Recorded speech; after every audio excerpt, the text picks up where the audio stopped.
Welcome to Ardnamurchan, the Bay of the Cross, and behind me Kingairloch Church, one of our many churches that remains closed. Our worship continues.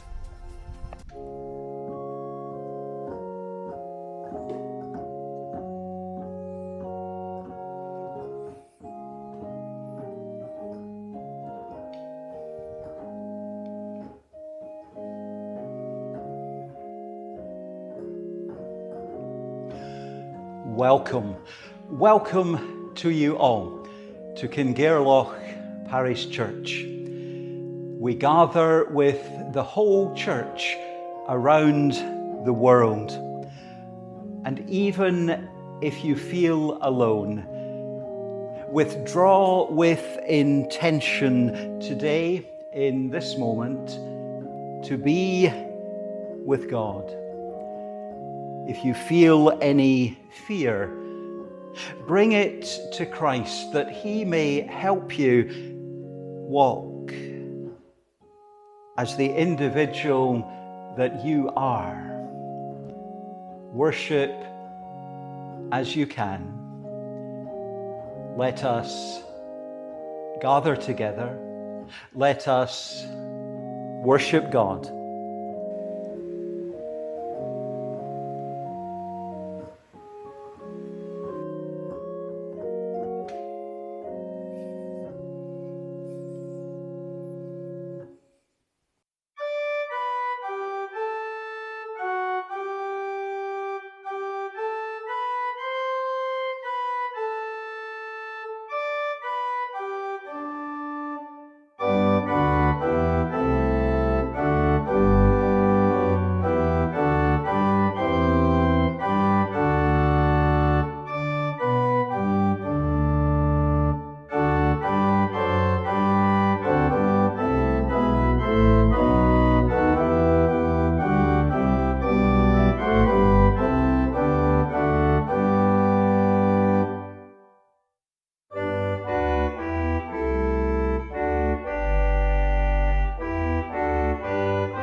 This is a group of people walking along the shore near Sana Bay on the Ardnamurchan Peninsula. Once a year, worship used to be held there, but over the last winter, the mission hut in which we had worship blew away. Storms can come and go so easily, but we know that whenever we come to worship, we can bring all our worries and concerns and cares with us and lay them at the feet of God. Jesus will help us to deal with them. He will be our intercessor. Meanwhile, today we bring ourselves to worship. Let us pray. Lord Jesus, we come to worship. We come and know that you will take our prayers to God.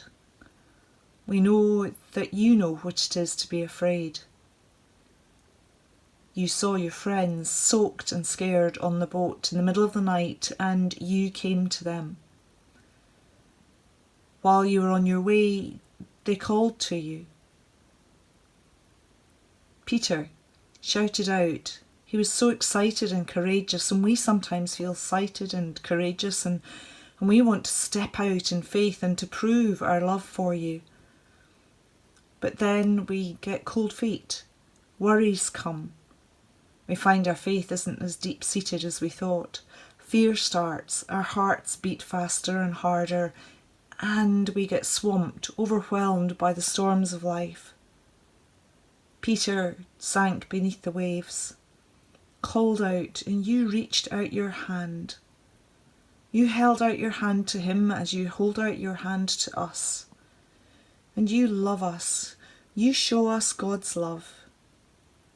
Together we get back to safety. Your presence with us reminds us that we are always with you. Forgive us when we forget that. Help us to trust in you. Help us to share that trust, that forgiveness and that love with those around us. Challenge us to make more safe spaces for each other. Challenges us to look after each other, to be with each other, and to show your love and care and concern whenever we see others in need. Be with us as we worship you, Lord, today and always. Amen. After feeding the 5,000, Jesus sent his disciples back into the boat to cross over to the other side. And he took some time to be on his own with his own thoughts and prayers. Remember, he was still grieving the loss of his cousin John the Baptist. And so we pick up the story here in Matthew chapter 14, and Jean is going to read for us. The reading comes from Matthew chapter 14, verses 22 to 33. Jesus walks on the water. Then Jesus made the disciples get into the boat and to go ahead to the other side of the lake, while he sent the people away. After sending the people away, he went up a hill by himself to pray. When evening came, Jesus was there alone. And by this time the boat was far out in the loch, tossed about by the waves, because the wind was blowing against it. Between 3 and 6 o'clock in the morning, Jesus came to the disciples walking on the water. When they saw him walking on the water, they were terrified. "It's a ghost," they said, and screamed with fear. Jesus spoke to them at once. "Courage," he said, "it is I. Don't be afraid." Then Peter spoke up. "Lord, if it is really you, order me to come on the water to you." "Come," answered Jesus. So Peter got out of the boat and started walking on the water towards Jesus. But when he noticed the strong wind, he was afraid and started to sink down in the water. "Save me, Lord," he cried. At once, Jesus reached out and grabbed hold of him and said, "How little faith you have! Why did you doubt?" They both got into the boat and the wind died down. Then the disciples in the boat said, "Truly, you are the Son of God." Have you heard the one about the priest, the imam, and the rabbit that walked into a bar? And the rabbit says, "Oh, I think I must be a typo." Actually, that wasn't the joke that I was... Have you got it? Rabbit, rabbi. Another joke.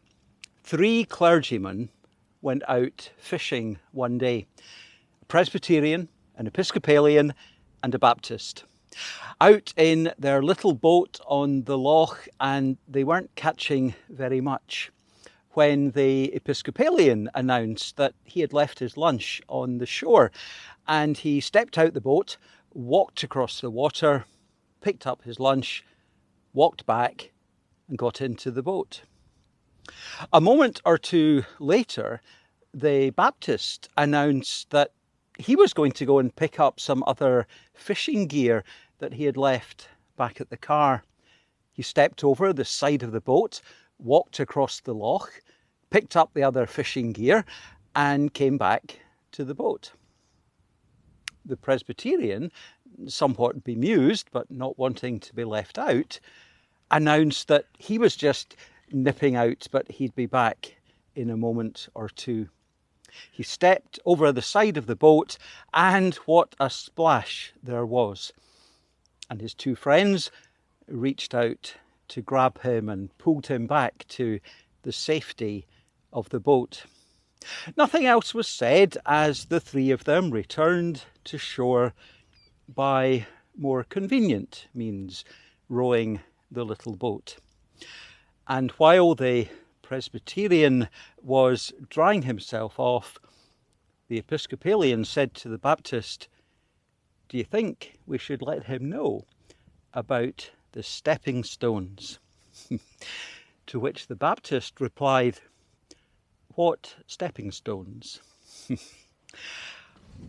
I remember once, back in the days when we met in church buildings, asking the question, what things that Jesus did do you find difficult?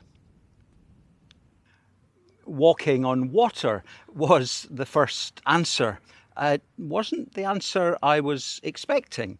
I was thinking of things like turning the other cheek, going the extra mile, loving those who persecute us, bug us and annoy us. So what are we to make of this story of Jesus and Peter walking on the water? It is a timeless tale when we reach beneath the surface of the waves to a story of faith and trust and the possibility of things that lie beyond our comfort zones. This is not a story about walking on water. As with last week's story of the miraculous feeding of the 5,000 people on the hillside, here the kingdom of God, the ways of the kingdom are enacted. Kingdom values of trust, faith, and being open to the seemingly impossible. And knowing that even in our sinking moments, Christ is there with outstretched hands to help us. It can seem as though Jesus is chastising Peter. "You of little faith, why did you doubt?" scolds some of our more modern English translations. "You man of weak faith, why did you begin to have doubts?" But I think there's some leeway in the original Greek, given the intimacy of the moment and the immediacy of Jesus' help. A more pastoral tone might be, "Little one, you lack confidence in me. Is that what caused you to waver?" That would match the comfort that Jesus has already voiced from the midst of the storm. Be encouraged. It's me. Don't be afraid. Christ does come to you and me in different ways, in the actions, love, and teaching of others. This isn't a story about imperfect faith and transactional grace. You do this for me and receive the grace and goodness in return.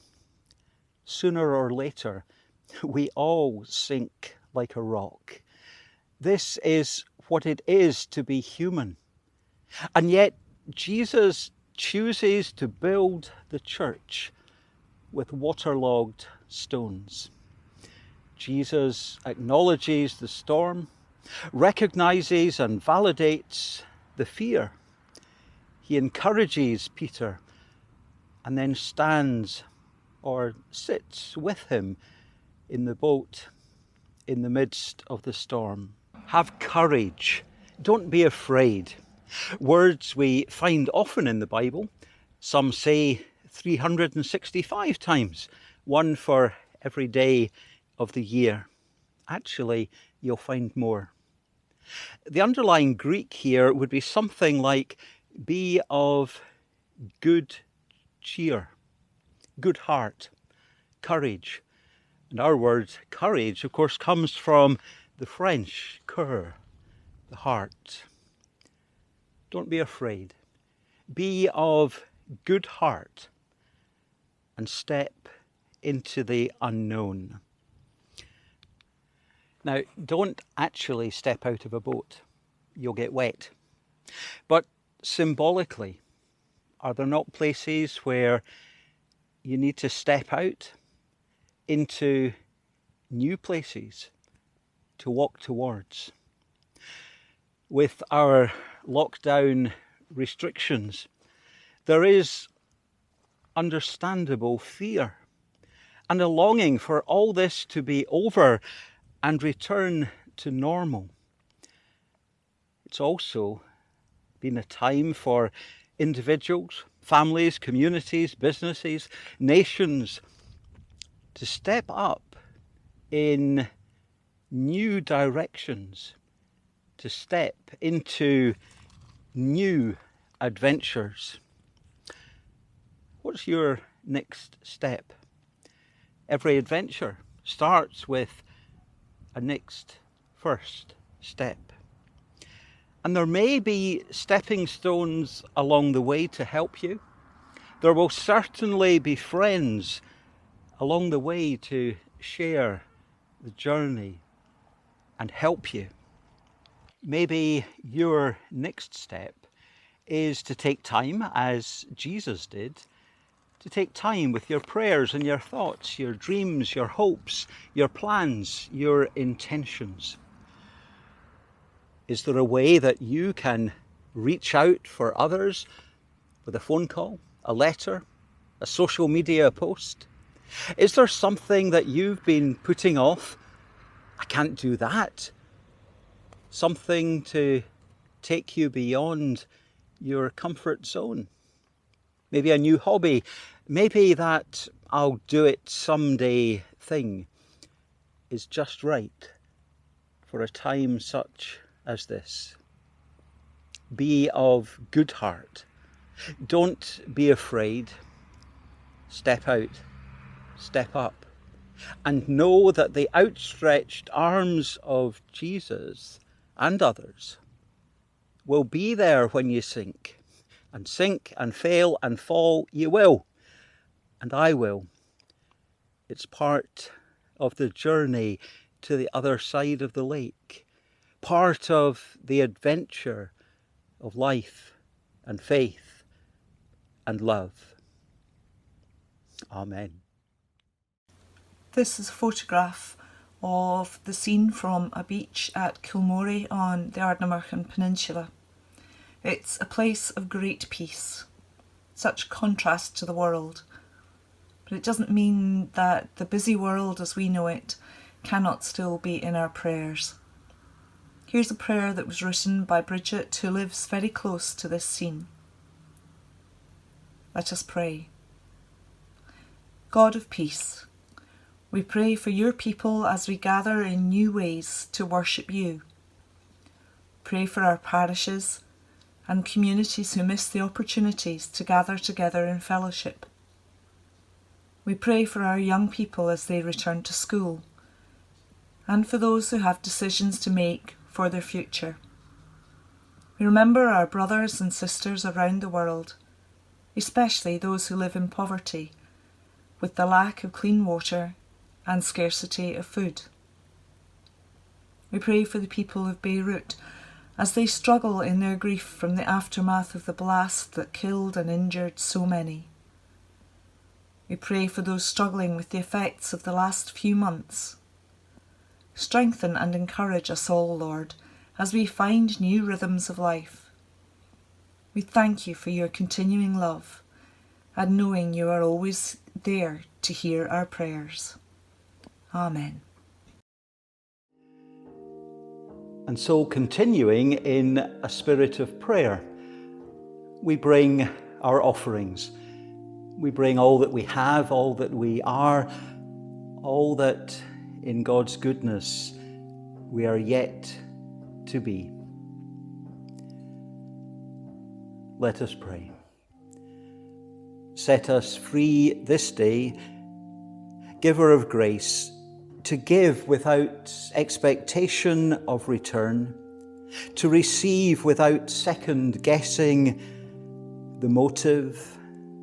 Set us free this day to allow your words of life and peace and challenge to reorientate and redirect our lives, our congregations, our churches, our offerings, that we might set others free.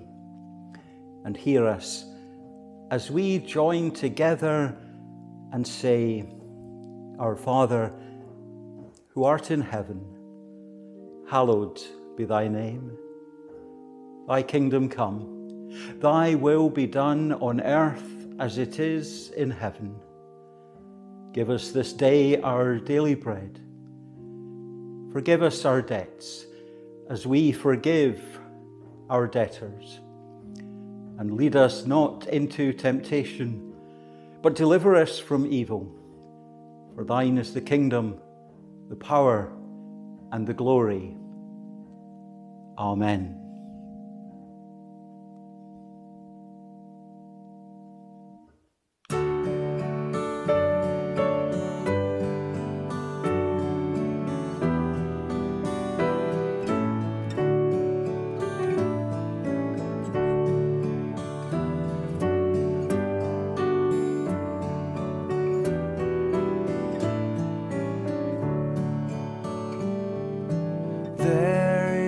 A Redeemer,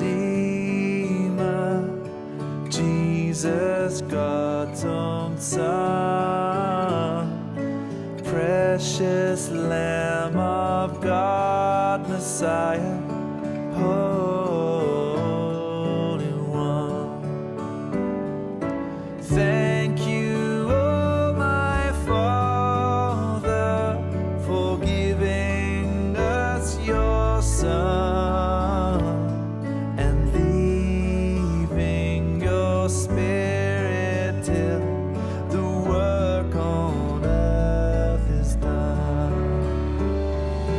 Jesus, my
go and step out of the boat, knowing the blessing of God, the Father, the Son, and the Holy Spirit, with you and with all those you love, today, tomorrow, throughout this week, and always. Amen.